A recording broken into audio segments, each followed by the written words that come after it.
Hey everyone, Josh Fullenwider here, and I've got a pretty co-host here today. Sorry, Ron, but I think she looks better than you.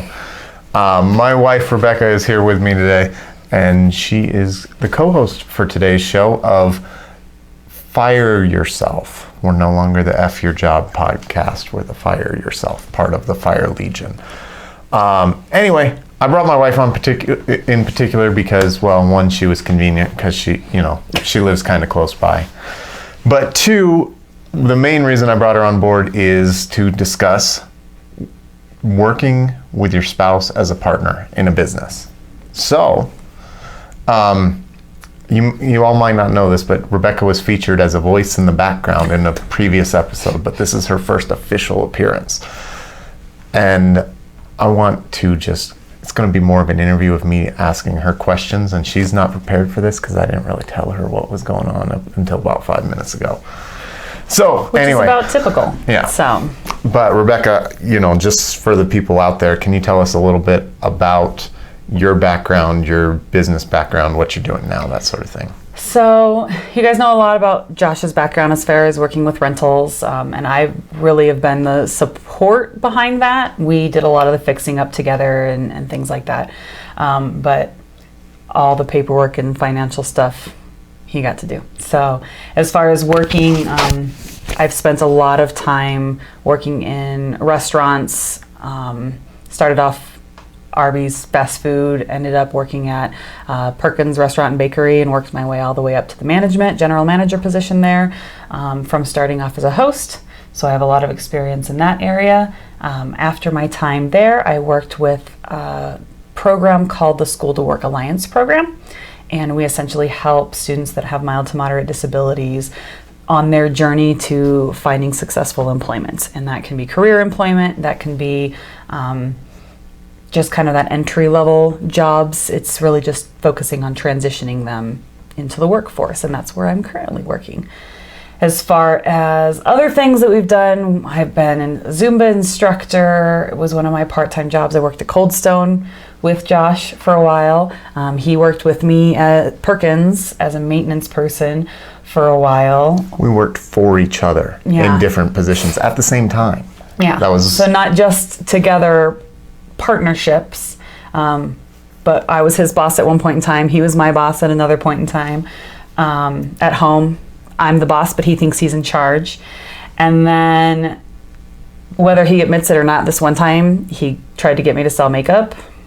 Yeah, that was a bad idea. Situation. You might not be able to tell it with the pictures, but I am not a makeup girl. So, but we've worked together just on a lot of different things, playing a bunch of different roles. Sometimes it's support, sometimes I'm the one that comes in.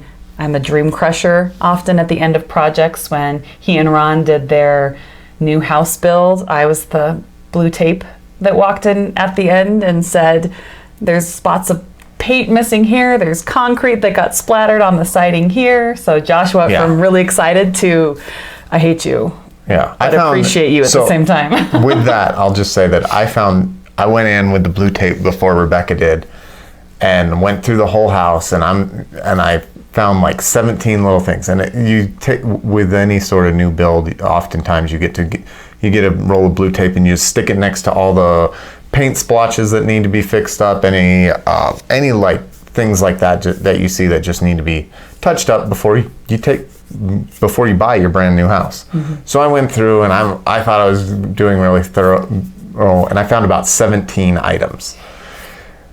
We stopped counting how many Rebecca found after about 130, in addition to my 17. So, and these were very, very minor things, but she's got that attention to detail. So we definitely have very, very different strengths that work together well. So I'm going to go back to something that you mentioned before, just because I think it's interesting.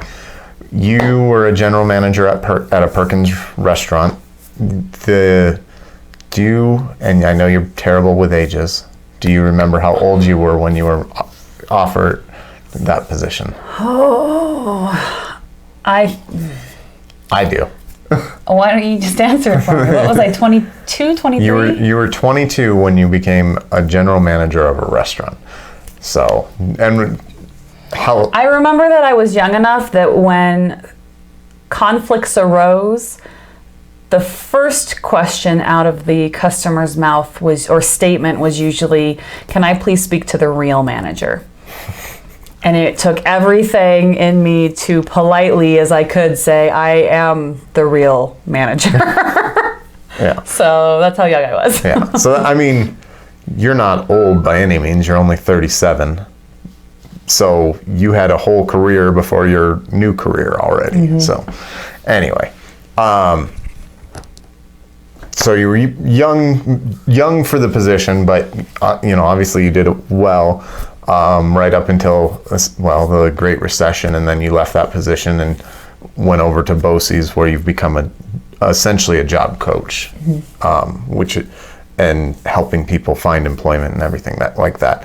So I kind of want to transition now and talk a little bit about how we work together, how we first worked together, and how we work together now. So you're going to tell this story better than I did.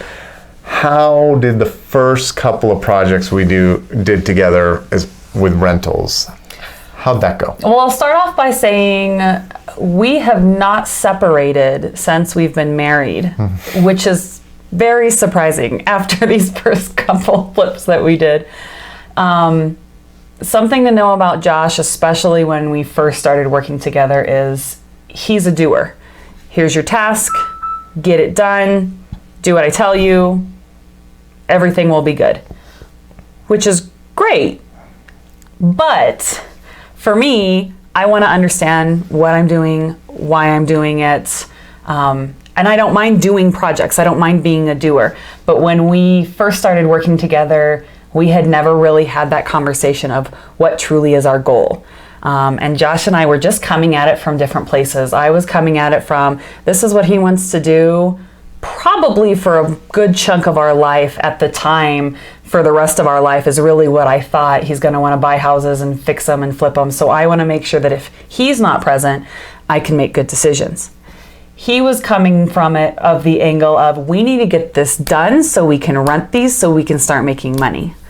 I don't think either one is a bad way to come out of it, but the problem was we never had that conversation.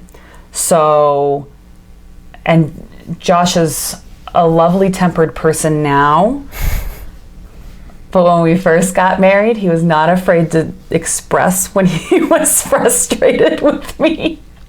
And I think there were several moments where he told me, just shut up and just do what I'm telling you to. And I was like, okay, I guess I'll just shut up and do what you're telling me to. But we were a young couple. It was the first time we really worked together in that type of a capacity. And it ended up working out really well. We had really great conversations afterwards because Josh, his list had gotten done. He was like, that went actually really well. And I was like, did it? Did it really? Yeah. But once we had the conversation, the second project was still just as rough, but it was yelling at each other that I know you want to learn how to do this, but you still have to just do what I'm saying and get over it. So it was me learning that I had to be okay within the moment just doing it. And it was him learning that he could be nice in the moment and say, please just do it, but he had to follow up with me later. And once we kind of got that, then it turned into really great, easy projects where he would just start off saying, I just need you to do this. We'll talk about it later. Yeah. And I knew, and he knew. And it would be the opposite for me, as if I really needed to understand what the game plan was, because I'm a planner when it comes to things like that. I would tell him, I need to go over a game plan. Whether we stick with it or not, I don't care, but I need a game plan in my mind or it's not going to be successful. Yeah. So I have a different take on how that went. Of course. He's wrong. In my mind, I was much nicer and she was way more annoying. But that being said, you guys get the picture that when we started, obviously we had the same goal of buying the house, fixing it up, renting it out.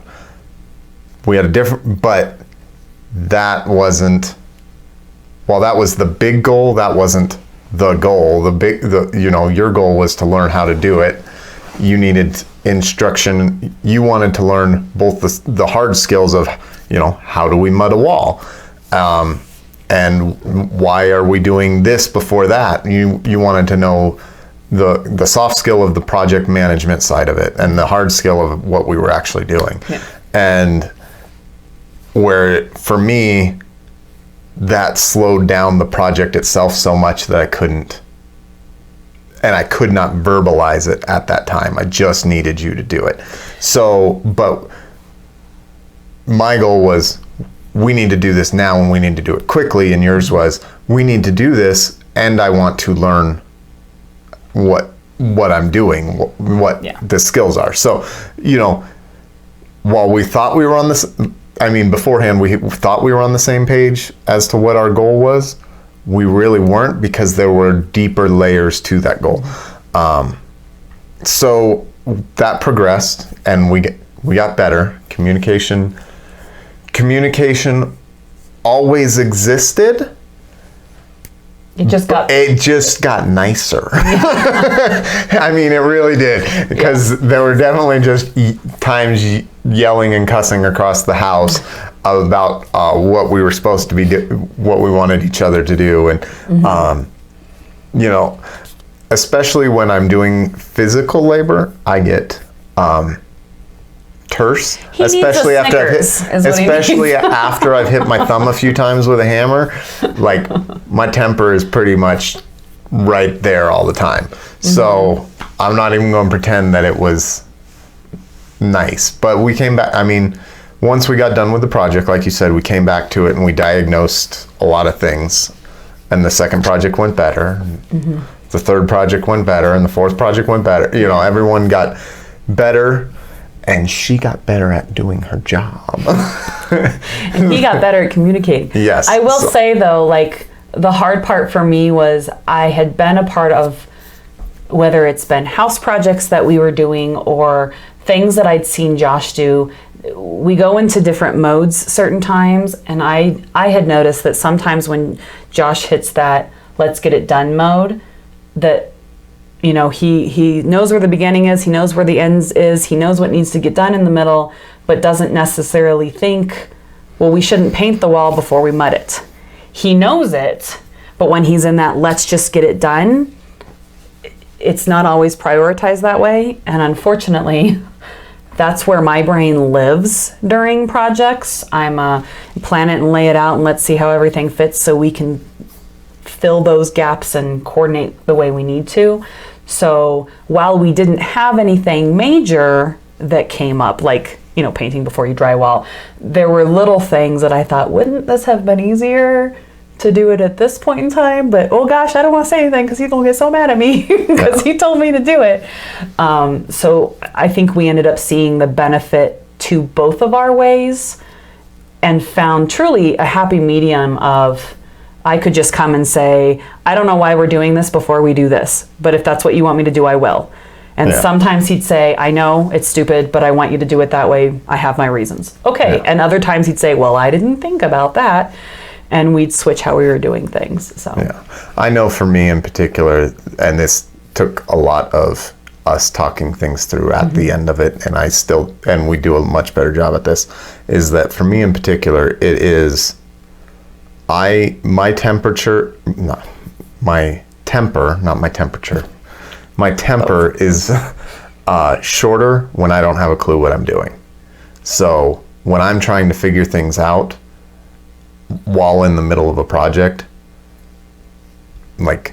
I feel very vulnerable, and and I've told you this, you questioning my decision making in that time makes me feel even more vulnerable. So that was something that we just had to discuss, that was a deep issue with me, is that just do it because I said so and I don't have a good reason.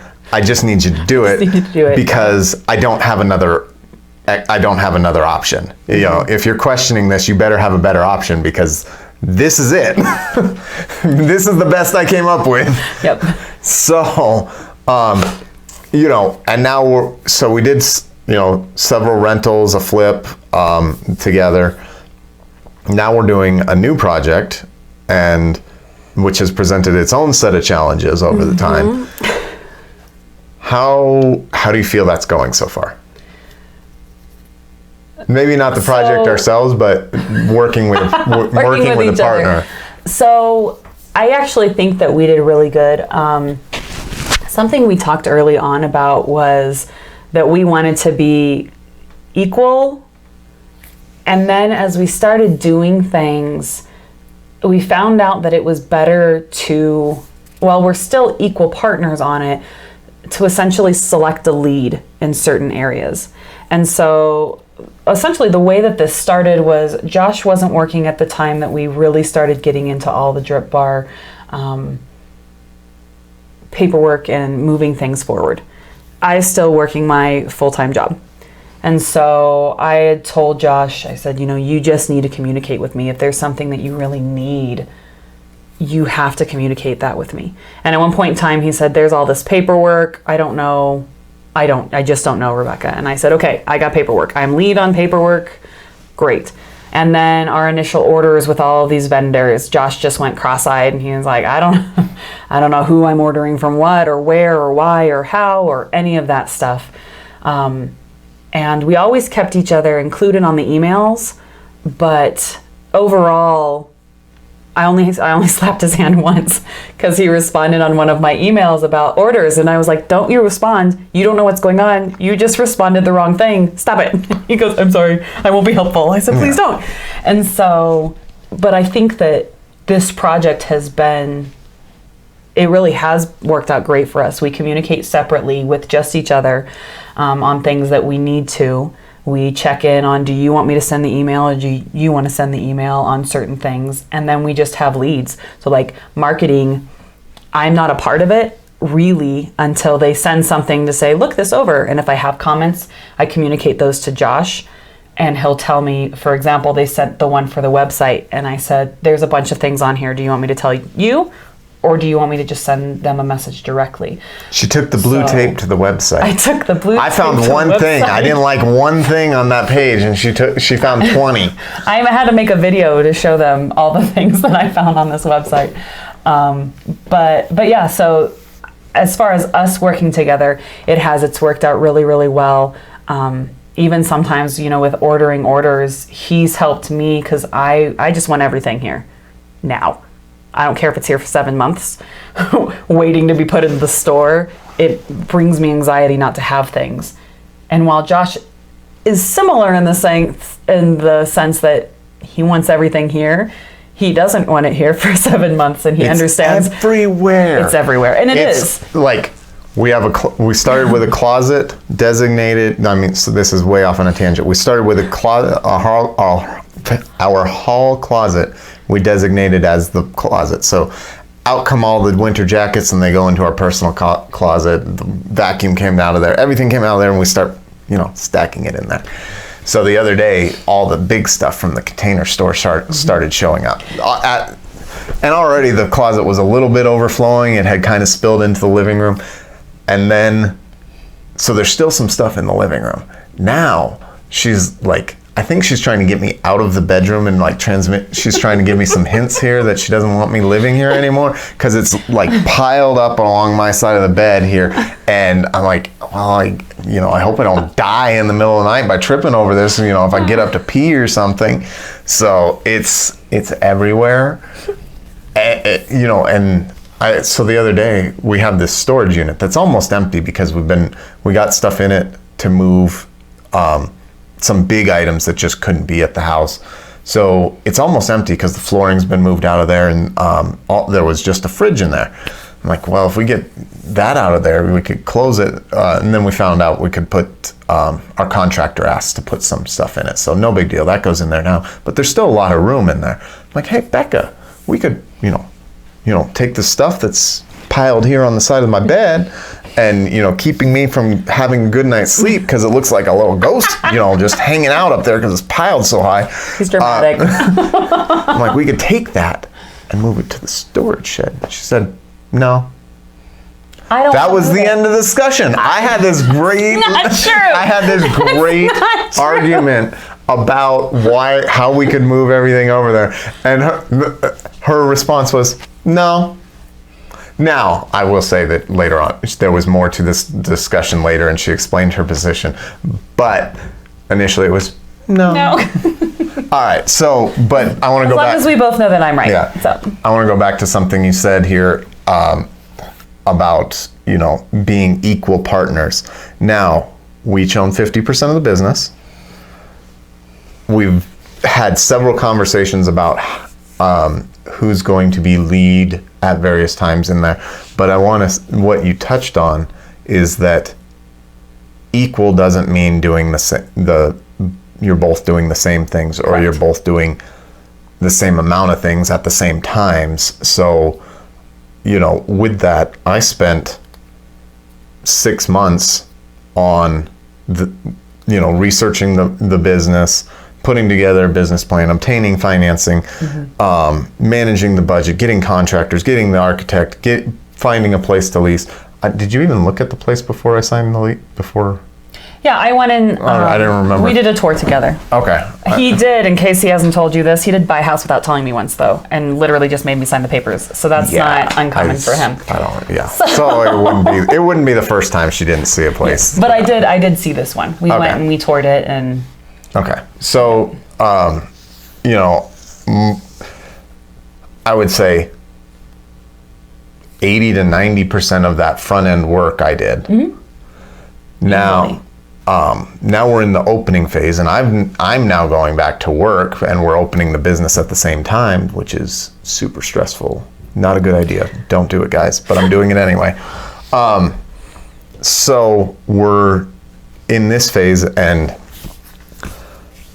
filling out routine paperwork with the same tax ID number and business address, but the forms are all different because it's for different vendors. Makes me go cross-eyed, like she said. Mm-hmm. So, but she was comfortable doing that, and she was comfortable figuring out who these companies were, and that phase of it, while all that pieces were getting put together, all the ordering and everything like that, really, she did 80% of that work, of the work that was happening in that time frame, because I was more managing the build. yeah, and it's what we're comfortable with. Yeah. Like, so he had told me he'd been working on, what, they're like 13, 14 forms, something like that he needed filled out. And he told me like this: I've been working on this for a week, and I can't. I couldn't just can't focus on it. So I gave it to her, and I went and played video games. Mm-hmm. Not even joking. I went downstairs and played Fallout for a while. Yep. And I'm like, she's going to be working on this all week. I've got 2 forms half filled out over the course of a week. One of them was even filled out wrong, which I thought was really funny. So she went through it all, and within 2 hours had it all done. Yeah, and I said, okay, I need you to come upstairs. I have a couple questions. And that's literally what it was. I had a few questions. One of the forms was a little bit more in depth, but it wasn't something that he or I could answer, and we had to go and talk to the franchisor about how we fill certain things out. But it was a 2-hour ordeal for me that he'd been working on pretty steadily, probably a couple hours a day at least for a full week. And it was just my strength. It was the same thing with the ordering. They sent me a list and said, this is what you need to order. And so I would go through and I would double check that the items that they said we needed to order matched the items that they actually had ordering. And there was a huge list of things that were wrong. And I love Josh very much. He would never have noticed those. Yeah. His blue tape was not big enough for those jobs. So let me ask you this. How many hours do you think you have into the Drip Bar project so far? I don't know. Not nearly as many as you. Yeah. But maybe a full week's worth of work? Oh, easily a full week's worth of work, just from following up with the vendors and reviewing all the things that they'd sent me, printing off all the paperwork and going through and looking for the hiring thing. I printed off everything that they had. So Yeah, not including anything that we did together, because you didn't do that with me. well, I meant But- don't count our visits to the stores. Oh and- yeah, no. But no, I would say 2 solid weeks for time on things that I've done. But it's so scattered and sporadic that it's easy for me. Yeah. If I had to actually sit down for a full week and all I had to do was paperwork and filling these forms out, that's literally all I did all week long, I'd go cross-eyed too. Yeah. And I will say I've got probably 2 months of solid work, like, 40, 50 hours a week of work into Drip Bar. And her 2 weeks is more valuable to me than the 2 months that I spent, because I would have spent another 2 months figuring that stuff out. Because when I don't know an answer on a form, I like to just slide it aside and put it in my to-do pile and think about it and figure out my next step on it. Except that it was 13 forms. Well, don't know those questions, just slide it aside. So I had 13 forms with my name on them. And that was about it. And I'm like, oh, this is not going good. So you were able to just organize and put all that together and research the questions. And luckily at that point I had researched some of the questions that I had. So when you came to me with the same questions that I had, I was either able to say, well, here's the answer that I found, or I still don't know, and I don't even know where the answer is, Rebecca. So let's see, we're about at 20 minutes, so we should probably wrap it up. What's your one piece of advice for anybody thinking about doing some sort of business venture or real estate venture with a spouse? You have to come to it truly understanding what each of your roles is and how you want conflict to be managed, because there will be conflict. It will happen. I even remember once when I was working at Perkins, I had Josh do something, and it was not a pleasant job, but someone had to do it, and I knew he wasn't doing anything, so I made him do it. And I'll never forget, it was one of my favorite moments as a couple, because it truly showed how we could compartmentalize things appropriately. I came home and I was like, hey, because he had worked 2 jobs at the time. And I was like, hey, I love you, I miss you, whatever. How was your day? And he goes, oh my gosh, my boss today was such a dick. She pissed me off so bad, which was me. He was talking to me about me. But I was like, yeah, bosses are stupid. Because I knew he wasn't going to be happy about the job I had to make him do. But I knew that no matter who it was in that maintenance position, that's the person I would have chosen.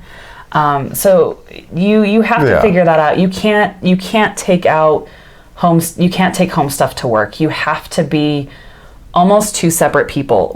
We wouldn't kiss at work. We wouldn't hug at work, even when he or I would leave, because it broke that professionalism and it broke those barriers. Now, the funny thing about it is he would come on his day off and I'd kiss him. I'd be like, hi, honey, I love you. Mwah. How's your day going? It would be fine, even as the manager when I was working. But if we were on shift together, not even a little bit. There was no flirting. There was nothing at all. If you didn't know us, you would not have known that we were married. And we even maintained that at Cold Stone. We had somebody come in and we were talking to them and they're like, you guys kind of finish each other's sentences. You must work together a lot. And we said, oh, we're actually married. So it's that communication piece and communicating on how you want to communicate, I think, is the most important thing. Yeah.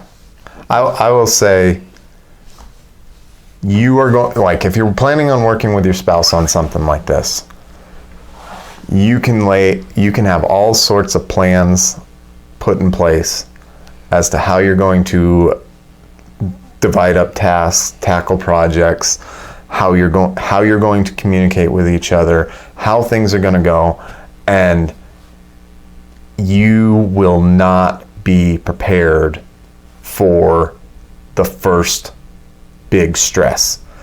All your plans are going to go out the window, and you two are going to be yelling and screaming at each other, and you're going to hate each other. You're going to hate that you did the project together. And what my advice is, get through it. At the end of that day, go home, remind yourself why, and remember that project is not a reflection of your marriage. Or if you're not married, if your relationship, I guess. So that project is not a reflection of your marriage. That project is a reflection of a single point in time with extraordinary stress, and that you need to learn from.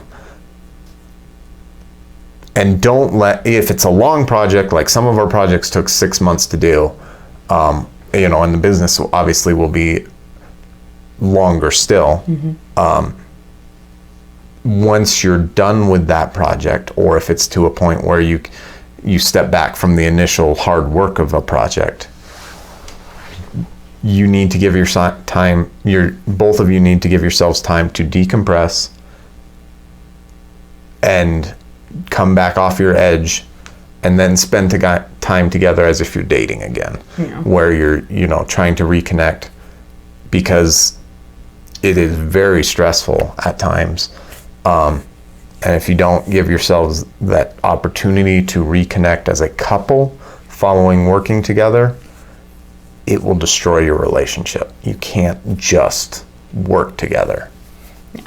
So you definitely need to spend time. You ever work a job and you say, screw it, I want to quit? That's the point you'll get to where you're just ready to throw your paperwork in the boss's face and walk out the door. You will get to that point and beyond it while working with your spouse.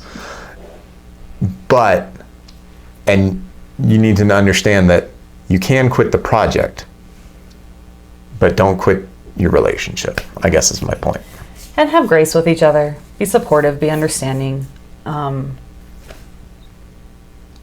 I think that's important too, is just remember there really are two sides to every story, and there are two different perspectives. And my side's right. Yeah, sure.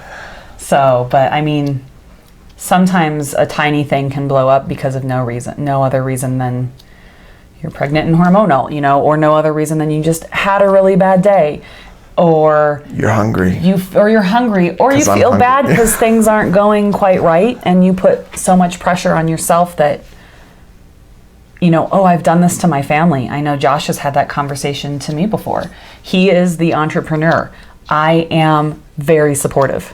The roles will probably never be switched. I highly doubt I'm going to come home one day and say, Josh, although he'd love it, I doubt I'm going to come home and say, Josh, this is the business I want to start. It's just not. And I would say, yes. Yeah, I broke you. Ha ha ha. It's not in my identity right now, and who knows, that might change, but it's just not. But I also know that I have to be a different person almost. Not me, but just a different person depending on what headspace Josh is in. And I need to be understanding that sometimes you do need to just complain. And sometimes in that complaining, I need to tell you that you flat out just really hurt my feelings because you said I wasn't supportive when that's all I've been trying to be. Because sometimes it truly is just venting. It's not towards that person. But even if that's the case, words can still hurt. So communicating as calmly as you can with what's going on, having grace, understanding that if you chose this person, I'm going to guess you chose them because something works. Something about them fits. So assume that they're coming at things with good intentions. Communicate about stuff. Be a little brave. Yeah. And take breaks if you need to. Yeah. So a good thing, like a good test, is if you plan a trip together. If one of you plans the trip all by themselves and the other person doesn't have a clue, and that's not the way we work, no matter what you say, Rebecca. and you both get stressed for different reasons just in the planning stage, doing a project's going to be 10 times worse. Mm-hmm. So figure out how to plan a trip together. And if you can do that and do it effectively, then you'll be, I think it's a good measure of how good you might work together. So ultimately, I think doing all these things has brought us closer together. Yes. And it's so close that she agreed to be on my podcast today. We all make bad decisions. So, all right. Thanks, guys. Thanks. Hey, Legionaries. Thanks for watching today's video. I hope you enjoyed it. If you could like, comment, and share, I'd appreciate it. Let me know what type of topics you'd like to see covered in future videos.